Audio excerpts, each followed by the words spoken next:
again with Assured Partners Senior Living.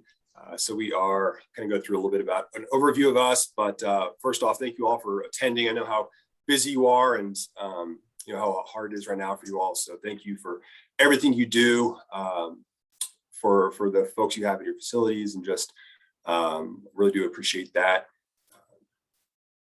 So going over a little bit about who Assured Partners is. So I'm here in Colorado. We're headquartered out in Florida, but we insure about 350 operators, which account for close to 4,000 facilities across the United States. And that's probably close to, I think I insure probably 100, 200 here in Colorado. So one of the largest niche insurance brokers in the country within senior living, national coverage, active involvement within local trade and national trade associations like CALA, close ties to industry carriers, just being so dedicated to the industry, have a real close tie with those carriers themselves. And then again, we have offices in most locations throughout the U.S. A little bit of what I'm going to talk about today. I'm going to try to breeze through it as much as possible because I do want to leave some time for questions at the end. I'm sure you all will have some, but I want to talk a little bit about state of the market, where we're at, both pre-pandemic, what COVID's done, and then kind of look at an overview of all of your policies and what to look for, what to really keep an eye on, how to save some money, and then also some policies that you might not have that might fill some gaps for coverages that you didn't think you needed. Again, best practices, and also things to kind of look forward to where we're going in this realm of insurance and risk management. So pre-pandemic, it's senior living is one, assisted living, senior living is all a tough market. I mean, I'm sure you see with your carriers and your brokers and renewals, typically you'll see an increase of 15, 20% or more, depending on losses, depending on a lot of things. But that's how it's always been. It's not getting better with COVID. It's getting a lot worse. We'll go through some of those reasons. There's still capacity restrictions even before COVID. Carriers were getting out of the market. They were not insuring for as much. A lot of reinsurance. So carriers that are getting insurance through other carriers were getting out of the market. So it's hard to find that. And then again, modified terms, things were changing already before COVID hit. Currently, the biggest things that are impacting increases across the country, natural disasters. So here, hail is bad for us, depending on where you're located. Denver Metro is not that bad, but if you're out in the mountains, wildfires are just terrible. California's been hit hard, Colorado's been hit hard, and then just increased frequency of high severity losses. The assisted living and senior living industry has had a target on their back as far as litigation goes and prosecutors. So people looking to make some money have always thought it'd be easy to go after assisted living, but there's a lot of things that we can do to help rectify that. And then the pandemic's made it tough for all of us.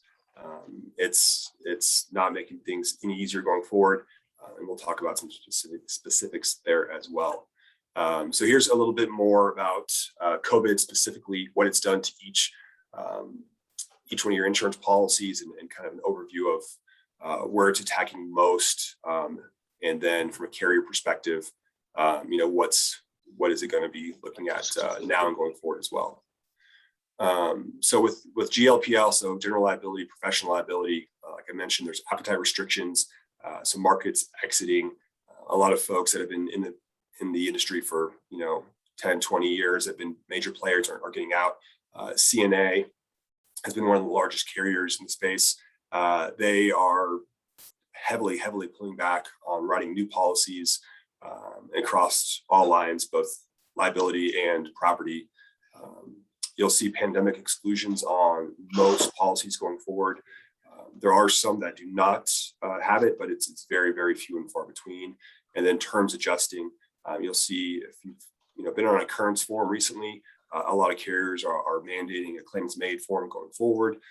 It's really hard to find that occurrence form, which is the better, more kind of clear, clean cut policy to be on. But again, majority of the forms, I would say 90% of what's going out is claims made now.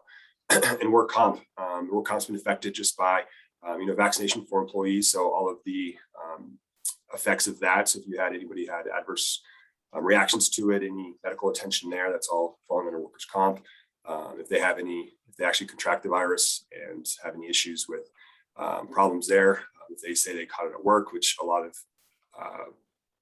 groups are putting back to that, it all falls under work comp. And then as far as property goes, this is where a lot of the coverages you think would cover business interruption. So that's a part you have on your property policy that covers any loss of income due to a loss. And it's hard to put a pinpoint on there. Majority of all property policies have a exclusion prohibiting a reaction to a COVID or any communicable disease. And then it also has to be pointed to a specific loss, like a hailstorm or something like that. And that's really hard to do with a pandemic, just a general term like that.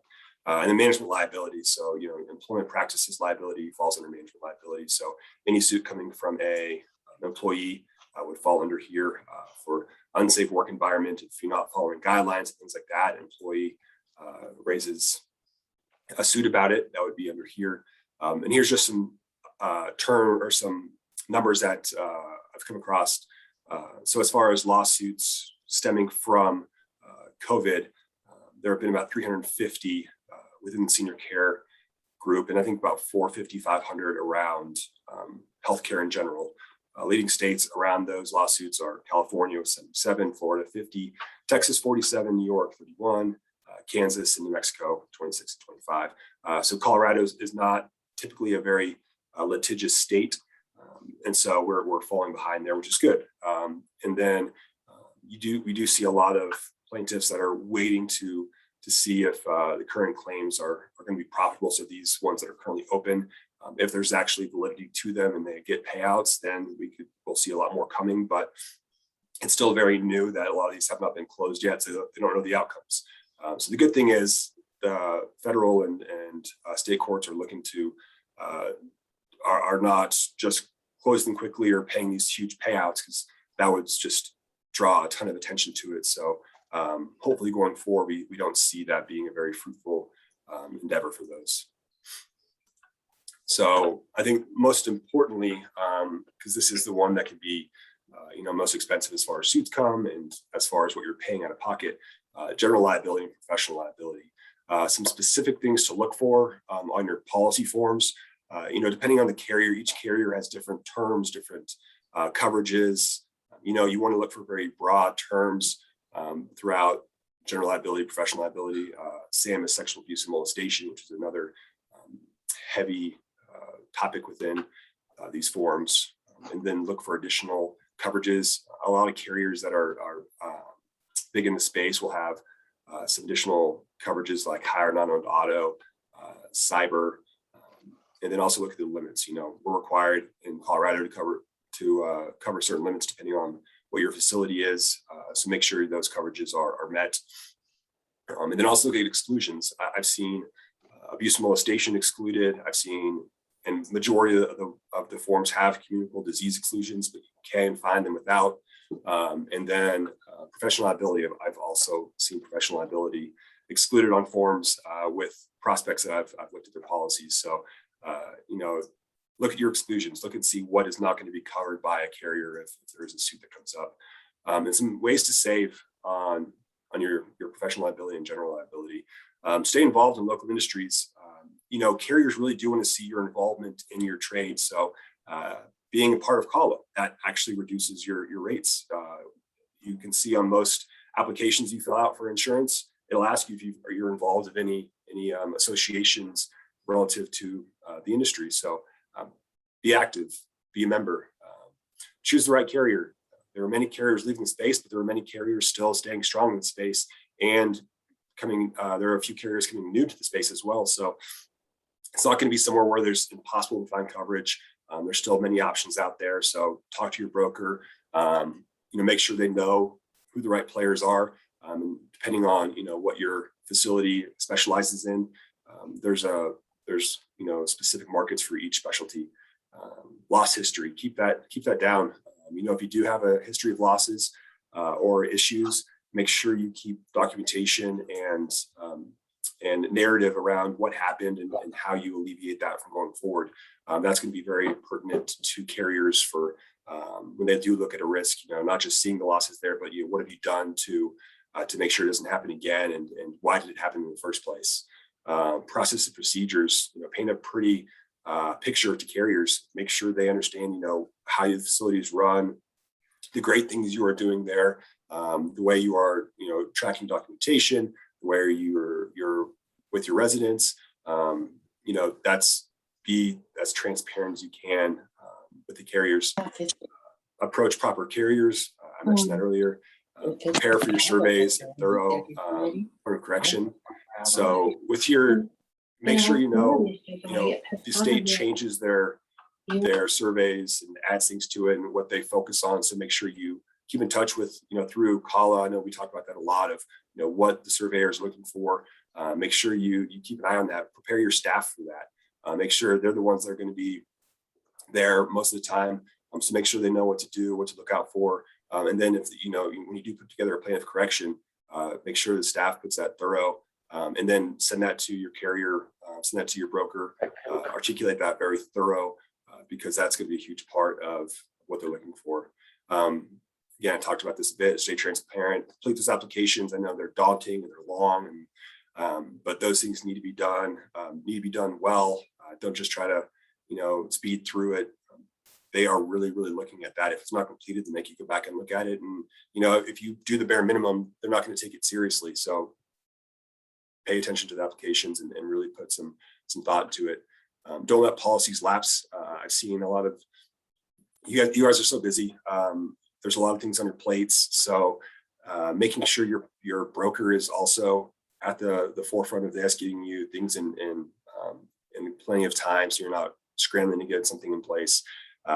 If you have a policy lapse on your professional and general liability, that's an issue. A lot of carriers will not place coverage after a lapsed policy. You'll see a large increase in premium. So that's a big no-no. Just stay close to that. Make sure, it's easier if you have all your policies on one common date. So all right, April 1st, that's my renewal date for all policies. So you're not, scrimming throughout the years, like which one's this one, which one's this one. Have it all on the same date, so it makes it a lot easier. And also keep carriers aware of incidents. If there is an incident at one of your homes or facilities and you don't notify the carrier, and then there comes a claim a year down the road or something, and you didn't notify them when it happened, there's a decent chance that it won't be covered because you did not notify them. A lot of policies will break down what they declare or define as notice to carriers for an incident, and make sure you follow those. And then get creative. There's ways, if you have multiple facilities and one of them has been, a problem child, look to peel that off. You can break out your policies. So if you have 10 facilities and 9 are on one and 1's on another, you can do that, especially if that one. So if the good carriers would love to have majority of them, but that one is the issue, you can put that with a different carrier to get it away, and so it doesn't affect the other locations. So if that's a case, you can look to get creative there. If you're able to reduce limits or self-insure, so if there's something where they're covering higher non-owned auto, and you're like, well, I don't drive around, my caregivers don't drive, I don't need that coverage. A lot of times you can peel that out, so it can reduce some premium there. If there's other areas that you can reduce, or if you have abuse molestation limits at full 1 to 3 million, if you want to bring that down a little bit, you can get some help there as well. For property, make sure you pay attention to the total insured value, TIV. Make sure it's properly covered. A lot of times it's your lender or whomever will dictate those limits. Business interruption, again, this is what, if there is a loss and it decreases your income based off that loss, this will trigger business income, or business interruption is also what it's called. So make sure you're aware if you have that or not, and then what those limits are. A lot of times it's either actual loss sustained or a time frame. So make sure you look at that. And then BPP is business personal property. Make sure there's some coverage there. So that's all of your property in the building. So if you have a fire or there's a water damage or something, you can get money back for your property that's in there. And then coinsurance. Coinsurance is a clause that carriers put into a policy to make sure that it is properly insured for the right value. So it's not going to be grossly underinsured. So if you have $1 million building, but you're like, well, I don't want to pay for $1 million building. I only want to pay for, 500,000. But if you have a coinsurance clause in there, it's going to make you pay. So if it's, an 80% coinsurance, you're going to have to insure it for at least 80% of the total value. So 800,000. So make sure you have all of that correct and it makes sense, because if not, you'll be penalized for any loss. No matter what the loss is, it doesn't have to be a total loss for that to kick in. Then deductibles, like I said, hail has been an issue here historically. So if you can get, we still see, depending on locations, 10, 25,000 flat wind hail deductibles. If you're starting to see 5+%, I would talk to somebody about getting that lower. You can definitely find lower deductibles than that. I would think norm right now is probably around 2%. But there are some better options there as well. Proper locations information. You wouldn't believe how many times I've seen, wrong addresses, wrong named insureds on a policy. Make sure both property, GL, all policies, that's correct. Because if it's not, there's a chance that coverage won't be triggered. So make sure that all information is correct. And again, that's a lot of times done on the applications. Ways to save. So if you have multiple locations, look to put that on a blanket schedule. So instead of having,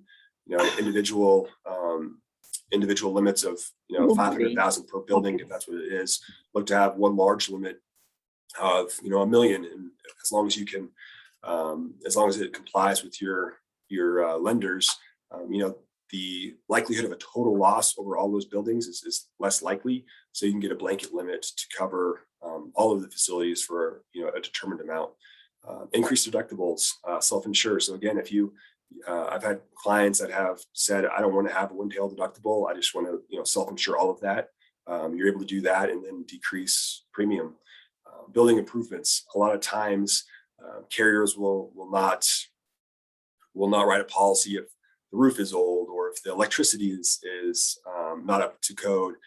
So make sure building improvements are there. If you have the ability to improve those things, make sure you can, especially if your property is or your property policy is getting expensive. And then, as I mentioned, coinsurance. If you do have coinsurance on your policy, it is usually less expensive. So look to see to add that, but just make sure those calculations are correct. Work comp. This is actually one of the only policies that has been going down as far as rates go, which is nice.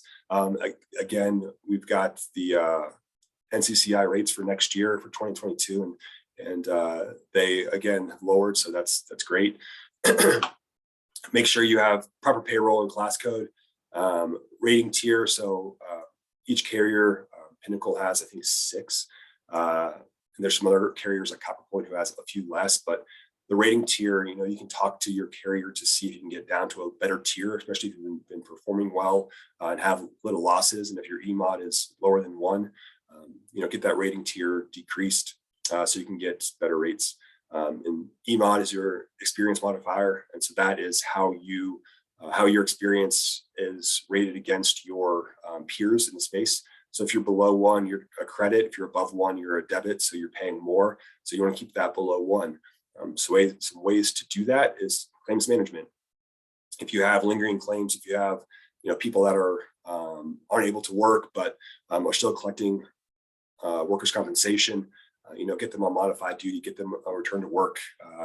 Somehow get that closed so that doesn't linger there. Cost containment. Cost containment is a 5% credit in Colorado that allows you, or that is implemented if you have set up some certain safety meetings, schedules, things like that. So there's a number of things you have to do, but your broker should be able to walk you through that, how to get applied for cost containment, and how to get it implemented onto your policy. ILCD program is the Individual Loss Control Dividend Program.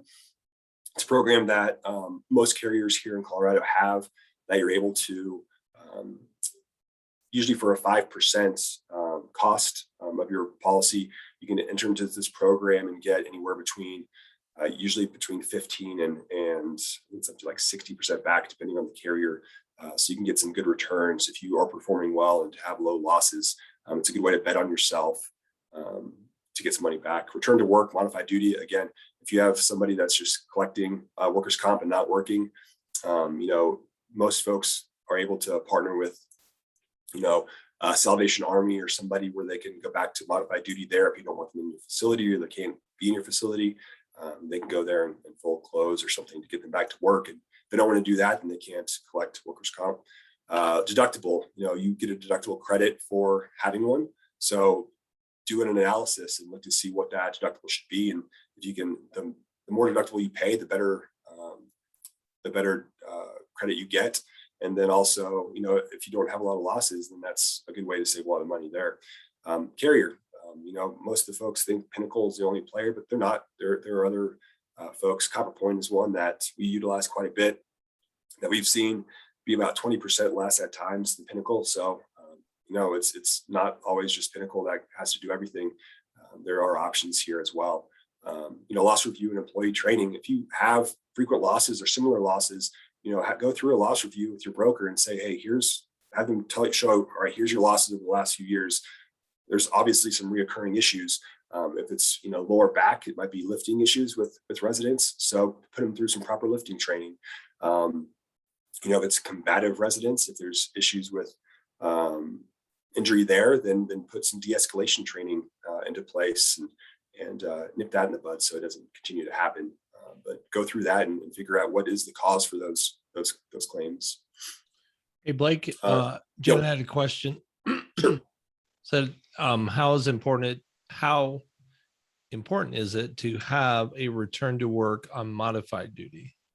I think it's very, very important. I mean, it's a way to make sure you don't have those claims linger, and then also illegitimate claims, so things that aren't.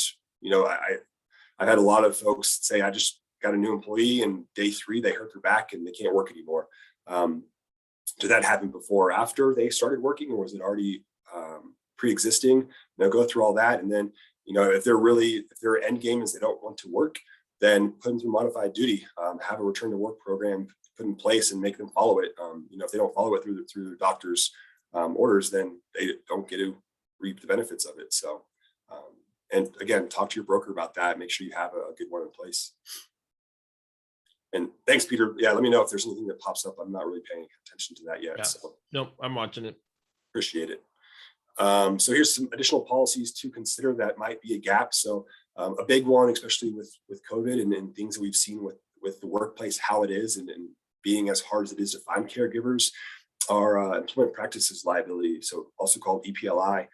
So that's any suit or issue brought on from an employee. So if it's wage and hour dispute, overtime dispute, anything, discrimination, unlawful practices, unsafe work environment, that's all going to fall under here. So if you believe you have issues with your caregivers and your employees, that you don't feel comfortable with how a lot of those interactions work, and you think that could be an issue, that might be something you look at. It's not, it's getting more expensive just because the number of claims that have come from it, but it's not super, super expensive.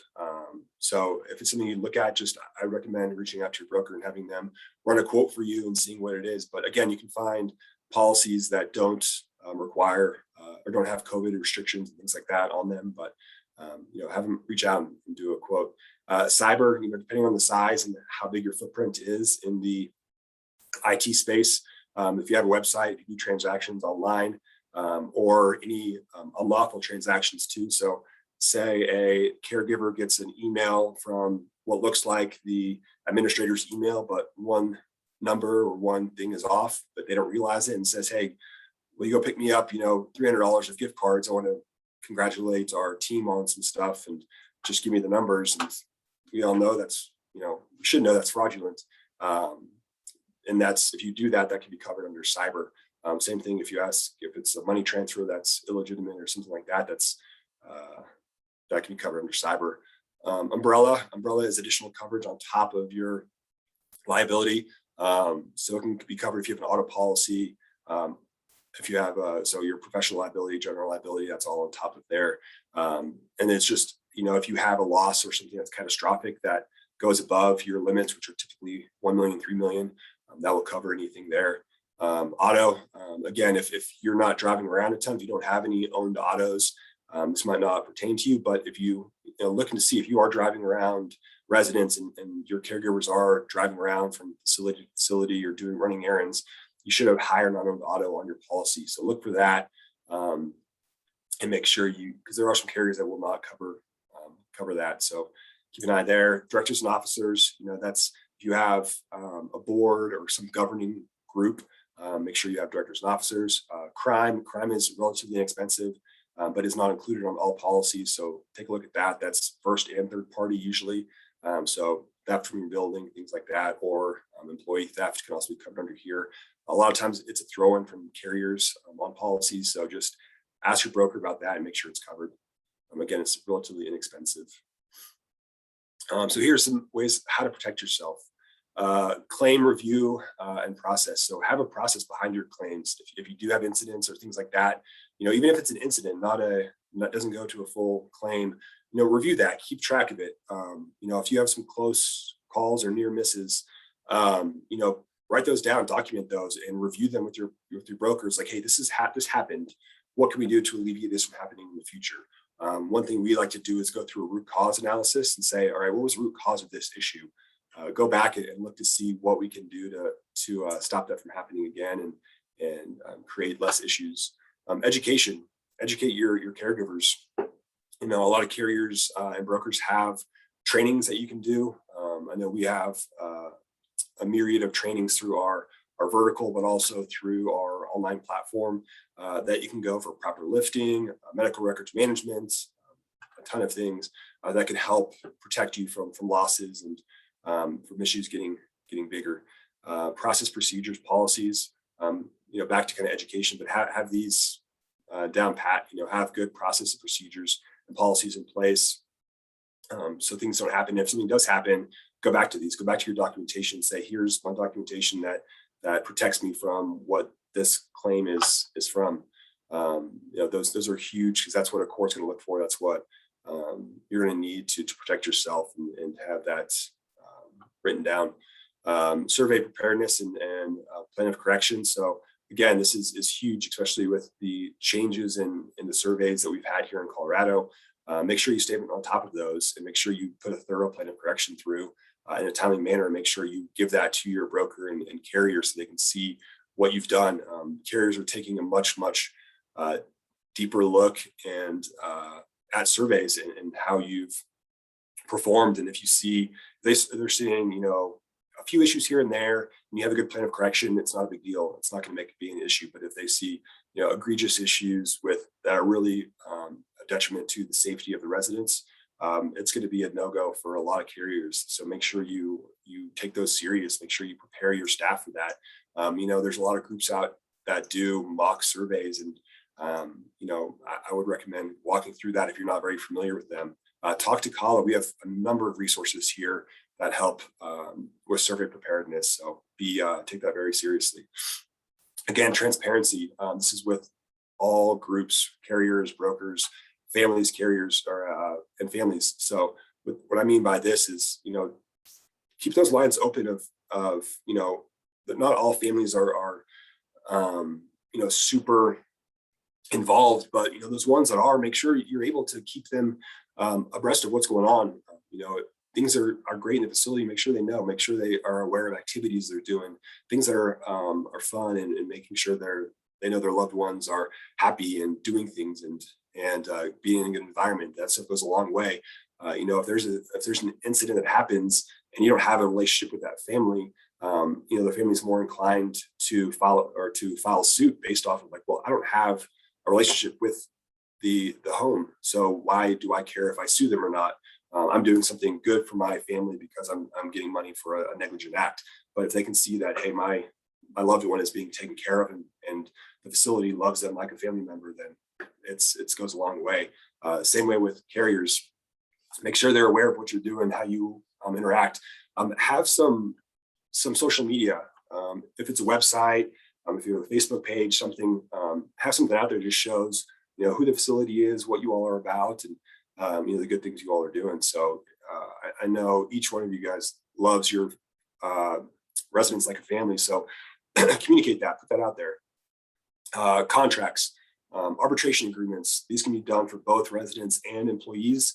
And this can help alleviate litigation and going to court if there is an incident that comes. So this is something that, depending on your broker, they can review, but we have a legal team that reviews arbitration agreements for both sides, and also making sure that these are very apparent and not just done, but done in the right way. Because if it comes to suit and they go through the arbitration agreement and they go through what the circumstances that it was signed and delivered, and if you didn't give proper explanation of what they were signing and what they were doing, it's not going to hold up in court. So make sure these are done and done correctly.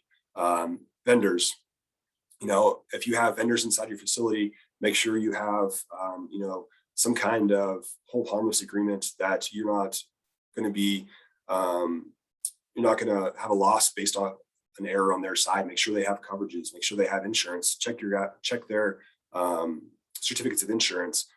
Last thing you want is for an incident they caused to fall back on you. Entity separation, I've seen policies that have the named insured is the physical name of the person that owns the company. You don't want to have that. You want to have separation between yourself and different entities. So that separation will help you personally from suit. They'll sue the entity, but not yourself. So make sure your names are not on those policies, just the legal entities. Looking forward, it's still a lot to see, as I mentioned earlier, with the suits that are going on right now. It's going to be a big tell of, if those are fruitful and they are very expensive, then there'll be more.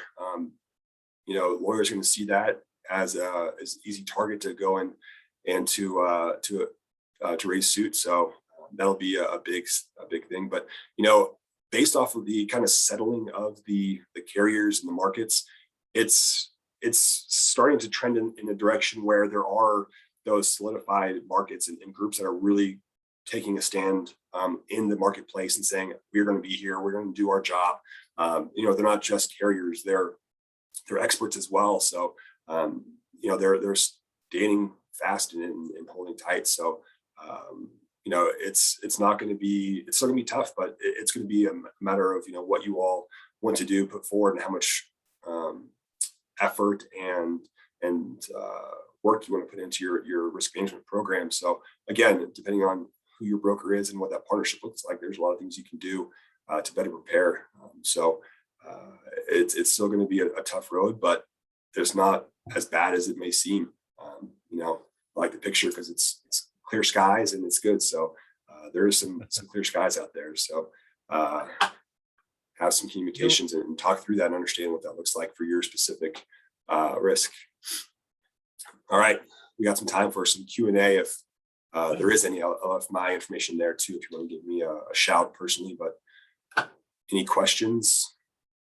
There was another one from Janet talking about if an accident involving a resident, should you be open with the family member about what happened, or is less information better?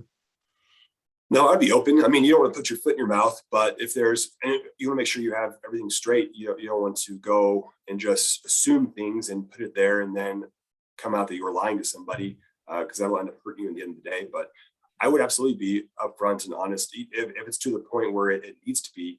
If it's just somebody, got a paper cut or something like that, there's a level of severity that would need to be addressed. But if it's, a severe fall or a severe incident, I would absolutely talk to your broker, talk to the family. If there is an incident that needs to be raised, be open and communicate with them. Yeah. And then I get calls every day from my clients saying, hey, this happened today. Do we need to make anybody aware of it? And, it's something we can either de-escalate or escalate. So sure, it's all about that relationship. Yeah, absolutely. Other questions, other situations you guys have seen out there, challenges that you're having around any of this? I know I talked very fast, so if there's something that I talked about that you did not get a clear point on, let me know, and I can go through.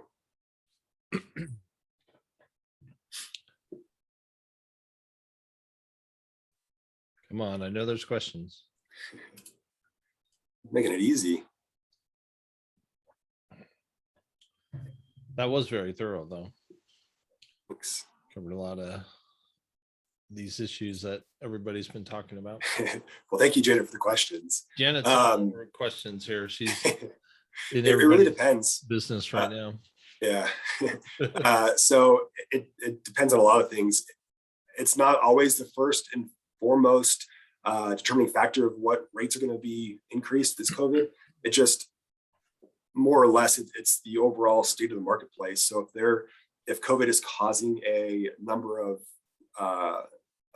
litigation and losses, and it increases the overall losses across the country, then it's going to increase rates. So rates aren't really mandated by a state specific. They're over an entire carrier's book of business across the country. So if they're seeing a lot of losses in like the states I mentioned earlier in California or Florida, it's still going to affect rates here in Colorado. So just because the issues aren't necessarily here doesn't mean it's not going to affect rates here. But again, make sure it's still going to come down to what you're doing as a facility in particular for the major increases. You'll always typically see an increase year after year, but if you've been with the same carrier for 4 or 5 years and you haven't looked at elsewhere, keep them honest. Go out to market, see what else is out there. And honestly, the larger facility you have, the more options you have, because the more premium you pay. If you're a single facility, single 8-bed facility, you don't have as many options. There are a few out there and a few good ones, but there just aren't as many options as somebody who has 10, 15 facilities or somebody who has 100 beds.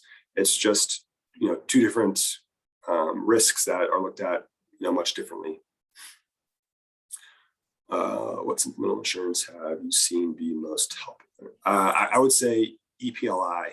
So that's employment practices liability. I've seen more suits come on from that. I've seen more issues. And I think just the state of the healthcare worker now, and with folks not necessarily wanting to go back to work, or the way that it's just hard to find people. So we might be a little less restrictive on our hiring practices and make exceptions. That's when you're going to start to see, less trustworthy people come in and raise incidents and sue for certain things. So I would absolutely say EPLI. Just I get it. I think COVID's really put a damper on that based off of how it's affected our workforce. Have you heard of any pending legislation we should be concerned in regards to insurance? No, I know we do have a number of things out there right now that are pending approval for for COVID immunity for cases that arrive from COVID. So it's nothing that's been passed in Colorado, but there are things that are on the docket to see. There are multiple states that have had it passed, but nothing from a legislative perspective that will really hurt us right now going forward. I think there are some things that could help us. Is there anything CALA can do when working with CDPHE to help us lower insurance rates? For example, we're trying to get CDPHE to take off the repeated citations for not reporting COVID. Yeah, anything like that. So anything that can de-escalate surveys or number of citations on surveys. If there's been I know this is more of a severe case, but if anyone's had their license suspended or revoked, that's definitely a tough thing to do. So yeah, working with CDPHE and making those, just painting a better picture for the facilities is huge. So if they're just nitpicking everything and putting a million citations down, I can't remember who I was talking to, but they got cited for grass clippings that were in there because someone just mowed their lawn. It's like that's insane. That shouldn't be a citation.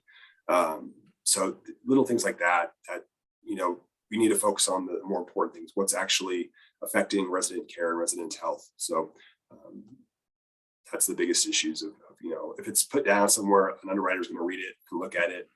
And if it is a negative, they're going to look at it as a negative. So the less things that they can nitpick about, the better.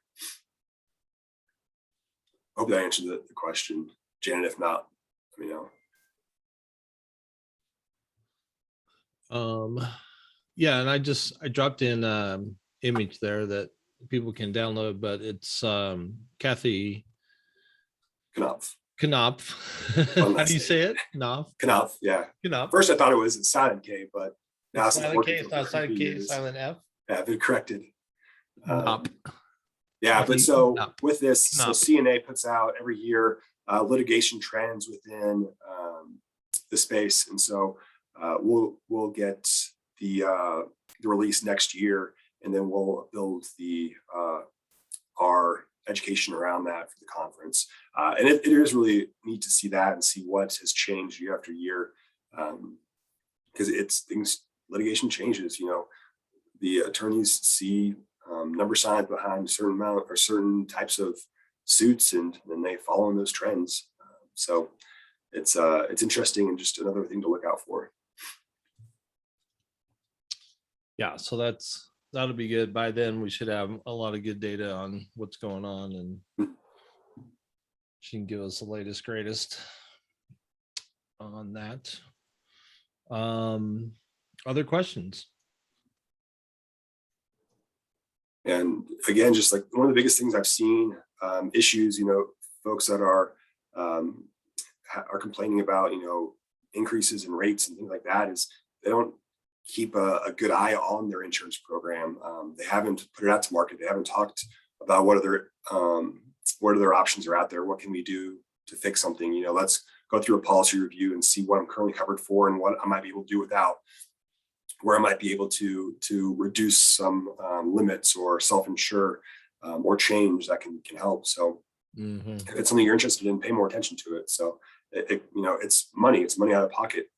It can be a cost savings. So yeah, it's definitely one of those things. Sometimes I get more busy doing lots of things to stop and go, hey, do I need to keep doing this? What I've been paying this insurance, but maybe there's something different that I can do or change or an update that can save me some money. So let's see, what did Janet say here? It might be helpful to file an IDR if you feel your survey is not fair and nitpicky. Yeah, absolutely. 100%. Yeah, if it's something that you can question and try to see if you can get adjusted.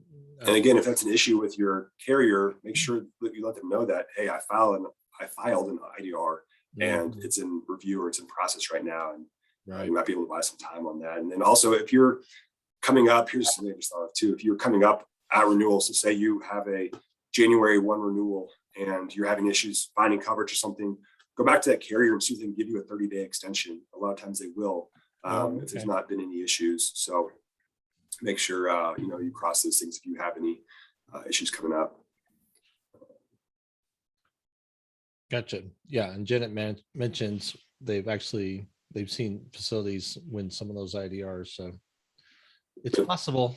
Yeah, there's a lot of new surveyors out there, so they're not all great, and they don't all have the same experience. So you might have one that's new and doesn't really know what they're doing. I'm on the board of CALA as well, and so I know a lot of times we talk about different instances that we've seen, and a lot of times we see administrators that have been doing this for a long time and very knowledgeable, that will challenge, like, that's not on your rules and regs, that's not there. So not all surveyor knows what they're going to be looking for and the updates. So definitely fight those battles.